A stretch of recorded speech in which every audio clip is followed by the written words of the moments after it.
The diner's fluorescent lights buzzed overhead as Marcus Forge Coleman wiped down the counter for the third time that hour. Tuesday nights at Ruby's were always slow, giving the Iron Ridge MC president too much time to think about the club's dwindling membership and the warehouse lease coming due. At 52, he'd seen the club shrink from 200 riders to barely 30 active members scattered across 3 Montana counties.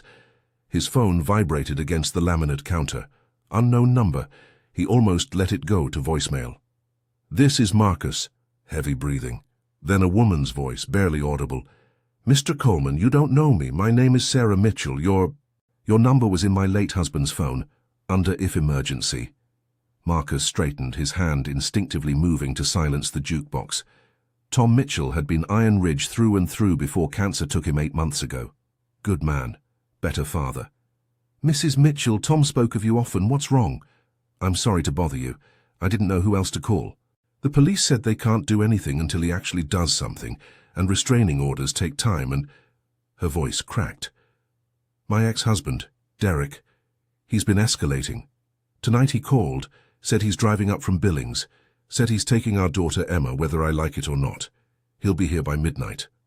Marcus checked his watch. 9:47 p.m. He grabbed a pen, his military training kicking in. "Where are you right now?" "Home. 2847 Pinewood Drive. Emma's asleep. She's only 6. She barely remembers him, and after what he did—" Sarah's breath hitched. "He has a history. Assault charges from his first marriage. The judge gave me custody, but Derek doesn't care about judges. You said Tom had my number marked emergency. Did he tell you about Iron Ridge?" He said if anything ever happened to him and we needed help the police couldn't give, that you were a man who kept his word, that the club looked after its own." Marcus felt the weight of those words. Tom's widow. Tom's little girl. "Sarah, I need you to listen carefully. Lock every door and window. Keep your phone charged. Don't answer the door for anyone except uniformed police. I'm making calls right now. You won't be alone." He hung up and immediately dialed Jake Throttle Pearson, his VP. 2 rings. "What's up, Forge?" "Tom Mitchell's widow just called. Ex-husband's on his way from Billings with bad intentions, threatening to take the kid we're riding." Silence, then, "Tom's family?" "Tom's family. I'll make the calls. How many you want?" Marcus thought about their 30 scattered members, about Tom who'd ridden with them for 15 years, about a 6-year-old girl who should be sleeping safe. "Everyone, chains up, 1 hour." The next call went to retired Sheriff Bill Hendricks, who'd worked with the club on community watches, then to Linda Vasquez, the county social worker who'd helped Iron Ridge organize toy drives, then to every chapter within 300 miles, chapters that had been rivals, friends, or strangers, but all understood the code. By 10:30 p.m., Marcus's phone was burning. Riders from Glacier Peak MC, Bitterroot Brotherhood, Yellowstone Nomads, even the Flathead Veterans riders, guys who normally kept to themselves. The message spread like wildfire through the Montana biker network. "Tom Mitchell's family needs us." At 11:15 p.m., Marcus stood in Ruby's parking lot as the first bikes rolled in. Throttle arrived with 8 riders from their local chapter, then 12 from Missoula, then 17 from Great Falls. The rumble of V-twins echoed through the small town as formation after formation pulled in, discipline evident in their staggered arrival, engines idling low to avoid disturbing sleeping neighborhoods. Bill Hendricks arrived in his pickup, no longer a sheriff, but still carrying that authority. "I called Judge Morrison. Got us an emergency order. If this Derek character shows up, we've got legal standing to detain him until deputies arrive, non-violent by the book." Linda Vasquez climbed out of her sedan, tablet in hand. "I pulled the custody records. Derek Mitchell has supervised visitation only, daytime hours, public locations. Any attempt to remove the child is kidnapping. I'll document everything." By 11:45 p.m., 97 motorcycles lined Pinewood Drive. Not blocking the road, Marcus had been clear about that, but creating an unmistakable presence. Riders dismounted, cut engines, formed up in the pre-dawn cold. Many wore their club colors, but this wasn't about patches. This was about a promise made to a dying brother. Marcus walked up Sarah Mitchell's driveway and knocked softly. She opened the door, her face pale but composed.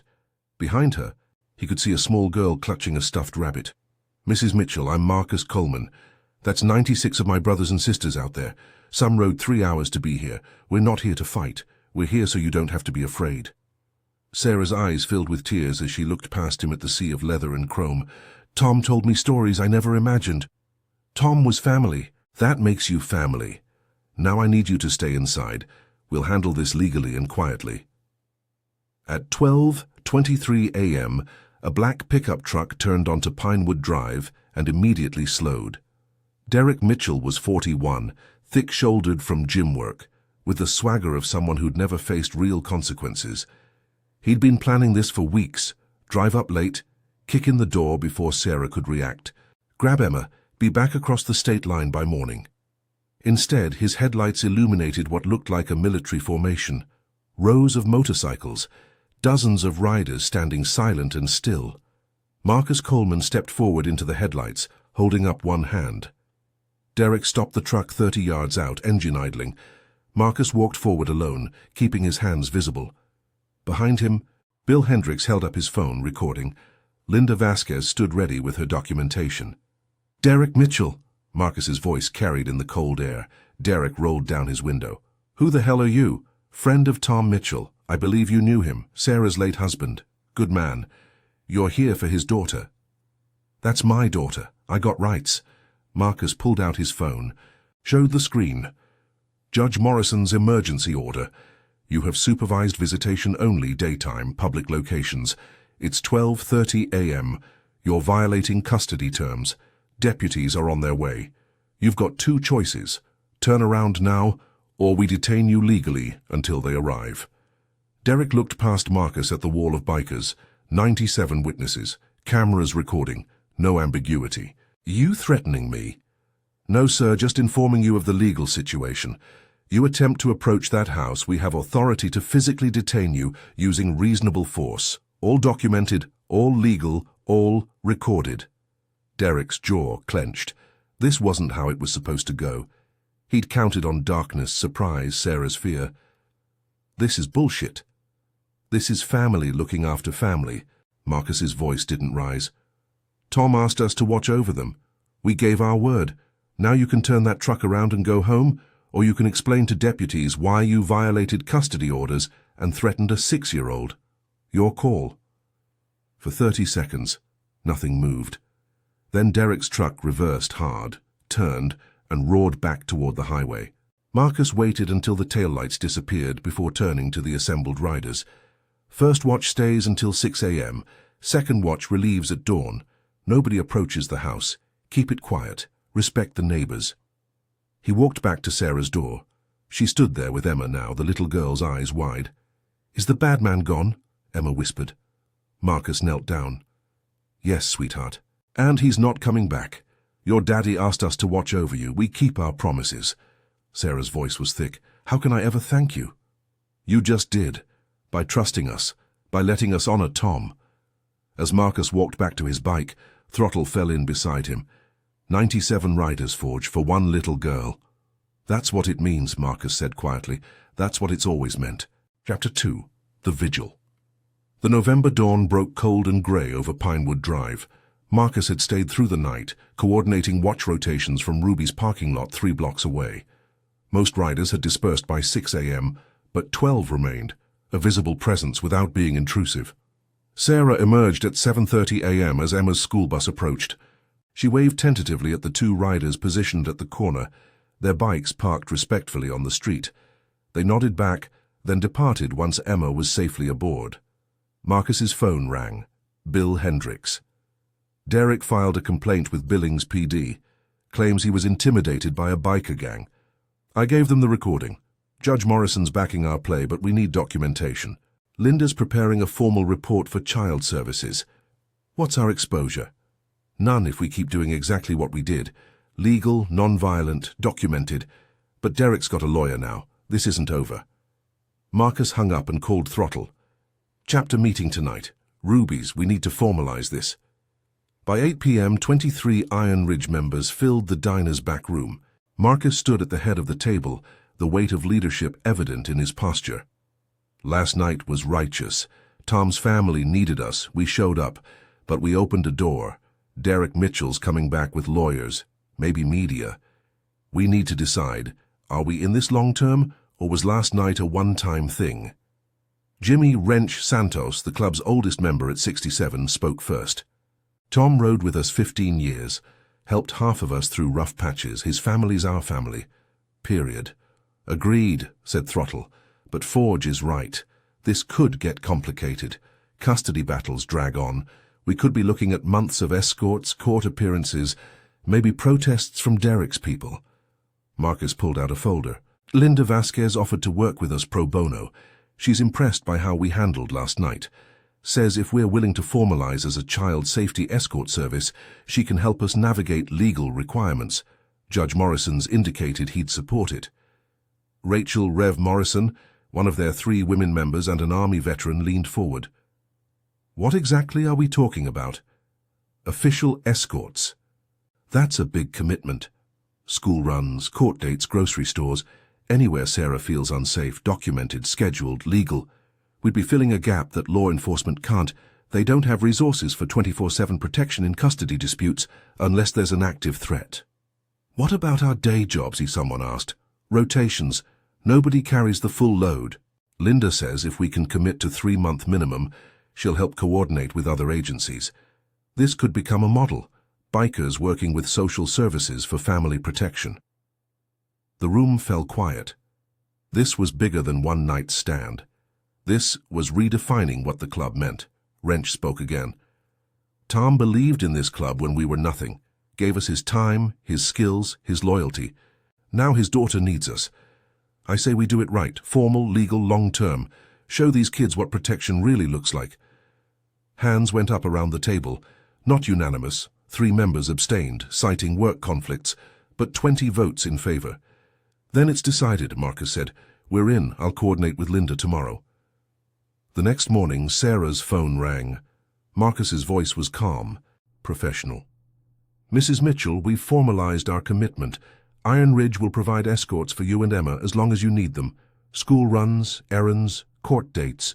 We're coordinating with child services to make it official. There's paperwork, but why? Sarah's voice broke. Why would you do this? You barely knew Tom. Tom was our brother. That's not something that ends.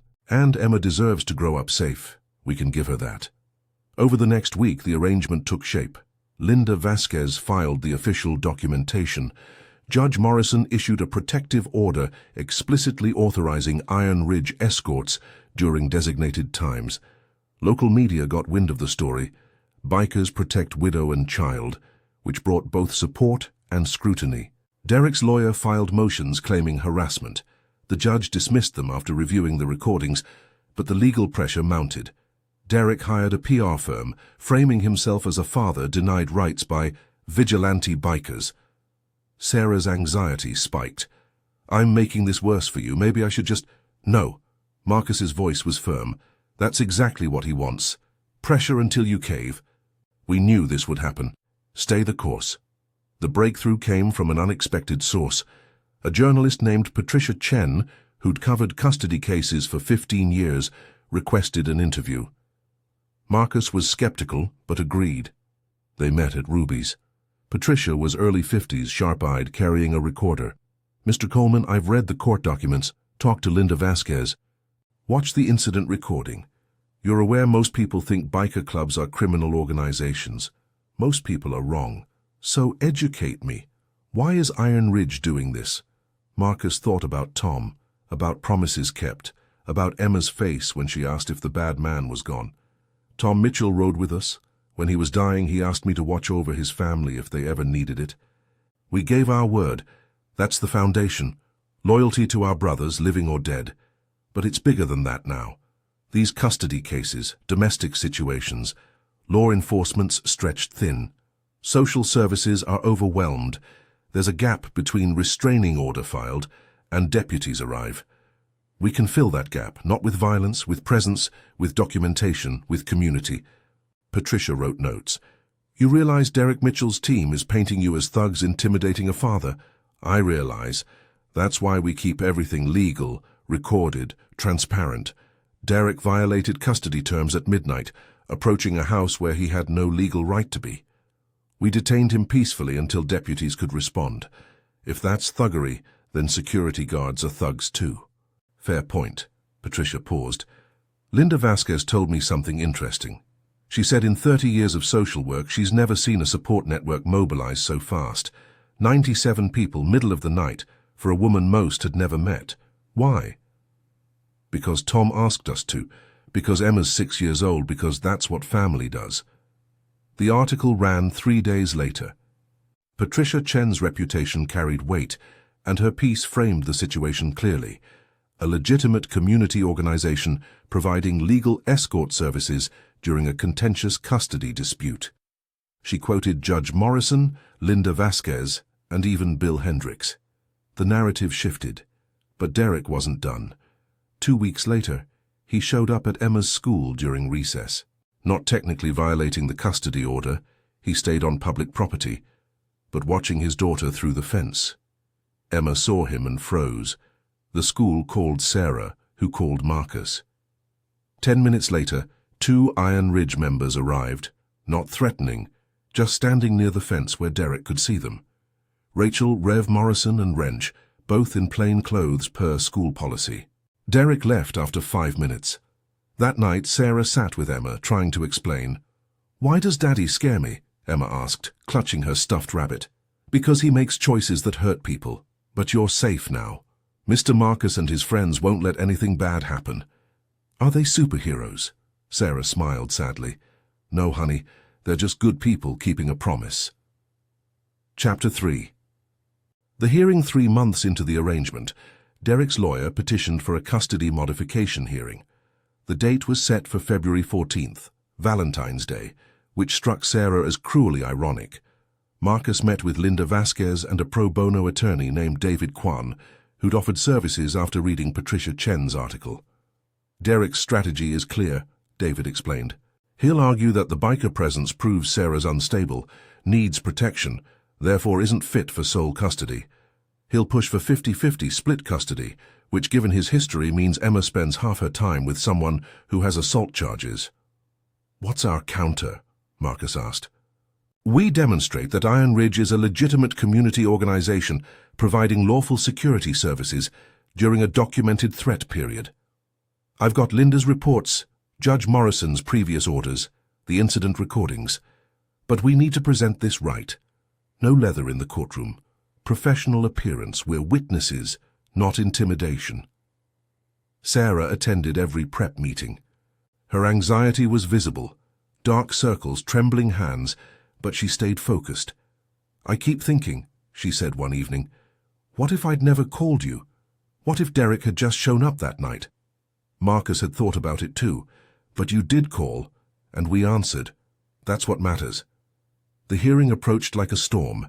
Derek's team filed pre-hearing motions, trying to exclude evidence, challenge Iron Ridge's standing, delay proceedings. Judge Morrison denied most of them, but the legal maneuvering was exhausting. 4 days before the hearing, Derek's PR firm released a statement. "Father denied rights by biker gang intimidation." Local TV picked it up. Marcus's phone exploded with interview requests. "Don't engage," David advised. "Let the court record speak." But the damage was done. Public opinion split. Some saw Iron Ridge as heroes.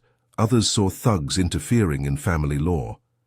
The night before the hearing, Marcus couldn't sleep. He sat in Ruby's parking lot at 2 a.m., watching occasional cars pass. His phone buzzed. Tom's mother, Emma's grandmother, whom he'd never met. "Mr. Coleman, this is Margaret Mitchell, Tom's mother." "Ma'am, I wanted to call before tomorrow to thank you. I live in Oregon, too far to help directly. But knowing you're watching over Sarah and Emma, Tom told me about you before he died. Said you were the kind of man who kept his word even when it cost you." Marcus felt something catch in his throat. "Tom was a good man, Mrs. Mitchell, best of us." "He was, and he chose well when he trusted you. Win or lose tomorrow, you've already honored him. I wanted you to know that." February 14th dawned clear and cold. The courthouse in Kalispell was 40 miles from Sarah's home. Marcus organized an escort convoy, not aggressive, just protective. 6 bikes, staggered formation, maintaining legal distances. They arrived at 8 a.m. for a 9 a.m. hearing. Derek's team was already there, cameras ready. His lawyer, a sharp-dressed woman named Valerie Hastings, immediately objected to the bikers' presence. "Your Honor, this is exactly the intimidation we've documented," Judge Morrison cut her off. "Ms. Hastings, they're witnesses. Mr. Coleman is listed on the docket. Unless you're suggesting lawful citizens can't attend public hearings." Inside the courtroom, Marcus sat in the gallery with Wrench and Rachel. Linda Vasquez was present as an expert witness. David Kwan represented Sarah. Derek took the stand first, presenting as the concerned father. His testimony was polished. Regrets about his past, therapy completed, desire to be part of Emma's life. "I made mistakes," he said, voice catching. "But I've changed. I love my daughter. I just want the chance to be her father." Cross-examination was brutal. David produced the assault charges, the threatening phone calls, the midnight visit. "Mr. Mitchell, you called your ex-wife at 9:47 p.m. on November 2nd, correct? I called to arrange visitation. You said, and I quote from the recording, 'I'm taking Emma whether you like it or not.' That's not arranging visitation. That's making a threat. I was emotional." "You then drove to her house at midnight, violating supervised visitation terms. That's not emotional. That's criminal." Derek's composure cracked. "I have rights. Those bikers had no business." "Those bikers, Mr. Mitchell, were 97 citizens exercising their legal right to be present on public property. They didn't touch you, didn't threaten you, merely stood there. That frightened you. It was intimidation." "Intimidation or accountability?" Sarah testified next, her voice steady despite visible fear. She detailed years of Derek's escalating behavior, the assault on his first wife, the controlling behavior that ended their marriage. "I don't want to keep Emma from her father," she said, "but I need to keep her safe. When Derek called that night, I believed he would take her. I believed he would hurt anyone who tried to stop him. I called the police first. They said they couldn't help until he actually did something, so I called the only person I knew who could." Marcus took the stand mid-afternoon. Valerie Hastings approached like a shark. "Mr. Coleman, you lead a motorcycle club, is that correct?" "I'm president of Iron Ridge Motorcycle Club, yes." "How many members?" 30 active members across Montana." "And your club has a reputation, doesn't it?" David objected. "Relevance?" "I'm establishing credibility, Your Honor." "Overruled. Answer the question, Mr. Coleman." Marcus met Valerie's eyes. "We have a reputation for charity work, veteran support and community service. We've organized toy drives, highway cleanups, and memorial rides for fallen officers, if that's the reputation you mean." "But you also have a reputation for intimidation, for showing up in large numbers to influence situations. We show up to help when called. November 2nd we were called, we responded. 97 bikers, Mr. Coleman. In the middle of the night. You don't think that's excessive?" "I think it's family. Tom Mitchell rode with us 15 years. His widow called for help. We came. Every single person there was a volunteer. Nobody was ordered, nobody was paid. They came because that's what community means." "But you frightened my client." "Your client frightened a 6-year-old girl. He violated a custody order. He approached a house where he had no legal right to be. We documented everything, stayed legal, and detained him peacefully until law enforcement could respond. If he was frightened, perhaps he should consider how terrified that little girl was." The courtroom was silent. Valerie pressed on. "You expect this court to believe your club is some kind of guardian organization. I expect this court to review the evidence, Judge Morrison's orders, Linda Vasquez's reports, the recordings. Everything we've done has been legal, documented, and coordinated with authorities. We're not vigilantes. We're citizens supporting a family in crisis." Linda Vasquez testified last, providing professional assessment. "In 30 years of social work, I've seen countless custody disputes where protective parents had nowhere to turn during the gap between court orders and enforcement. Iron Ridge filled that gap. Their presence allowed Sarah Mitchell to feel safe while legal processes unfolded. Emma's psychological assessment shows improvement since the escort services began. This is a model I'd recommend replicating. Judge Morrison recessed at 5 p.m. I'll issue my ruling within 48 hours. Outside, Derek's team staged a press conference. Inside, Marcus found Sarah in the hallway, Emma holding her hand. "How do you think it went?" Sarah asked. "I think we told the truth. Now we wait." Emma tugged Marcus's sleeve. "Mr. Marcus, are you and your friend still going to walk me to school?" Marcus knelt down. "As long as you need us, sweetheart." "Good. I feel safe when you're there." And that, Marcus thought, was the only verdict that mattered. Chapter 4. The Resolution. Judge Morrison's ruling came 43 hours later, delivered in a conference room rather than open court.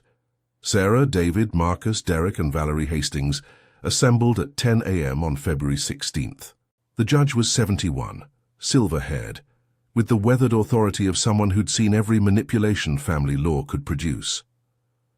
"I've reviewed all evidence, testimonies, and reports. This is my ruling. Derek Mitchell's petition for custody modification is denied. Sole custody remains with Sarah Mitchell. Supervised visitation continues as previously ordered, daytime, public locations, with a court-appointed supervisor present. Furthermore, I'm issuing an extended protective order. Mr. Mitchell is prohibited from approaching the family residence, Emma's school, or any location where Sarah and Emma are present outside scheduled visitation. Violations will result in immediate arrest. As for Iron Ridge Motorcycle Club's involvement, I find no evidence of intimidation or illegal activity. To the contrary, the evidence shows a community organization providing lawful escort services during a documented threat period. Their presence was requested, coordinated with authorities, and conducted professionally. Ms. Hastings, your client violated custody terms. He made threats. He approached a residence at midnight, where he had no legal right to be. That he was met by 97 citizens documenting his illegal behavior is not intimidation, it's accountability. Had Mr. Mitchell complied with court orders, none of this would have occurred. Mrs. Mitchell, I commend your restraint. You sought legal remedies first. When those proved insufficient, you sought community support. You acted to protect your daughter while maintaining respect for legal processes. Mr. Coleman, your testimony was compelling. I'm forwarding my observations to the Montana Community Services Board. There's potential here for a pilot program. Community organizations partnering with social services for family protection in high-risk custody situations. If you're interested, contact my clerk. This hearing is concluded. Derek stormed out, Valerie following. Sarah's shoulders sagged with relief. Marcus shook David's hand. Thank you. You did the hard part. I just presented it. Outside, the February sun cut sharp through cold air. Emma ran to Marcus. We won. You're safe. That's what winning looks like. The following week moved fast. Patricia Chen wrote a follow-up article, Bikers and the Law, a new model for community protection. The Montana Community Services Board reached out, proposing a formal partnership. Insurance companies expressed interest in supporting the program. But for Marcus, the real moment came 7 days after the ruling. He was working on his bike in Ruby's parking lot when Sarah's car pulled up. Emma jumped out carrying a framed photograph. Mr. Marcus, look what we found. It was a picture from Tom's last ride, the whole Iron Ridge chapter, Tom front and center, grinning at the camera. Sarah had had it professionally framed, with a brass plate engraved, "Family means nobody gets left behind." Tom wanted Emma to have this someday, Sarah said. I thought, maybe you should have it first, to remember why you do this. Marcus took the frame with hands that weren't entirely steady. Tom's face looked back at him, younger, healthier, full of life. We remember, he said quietly, every day. That evening, the Iron Ridge chapter gathered at Ruby's for their monthly meeting. 23 members, ranging from Wrench at 67 to Casey Piston Williams at 24. Marcus stood at the head of the table, Tom's photograph propped beside him. Some of you know the full story, some know pieces. Tonight, you're getting all of it. 3 months ago, we made a choice to honor Tom by protecting his family. It cost us time, money, legal stress, public scrutiny. We were called vigilantes, thugs, intimidators. Media attention wasn't all positive. Some people still think we crossed lines. But here's what we actually did. We answered a call for help.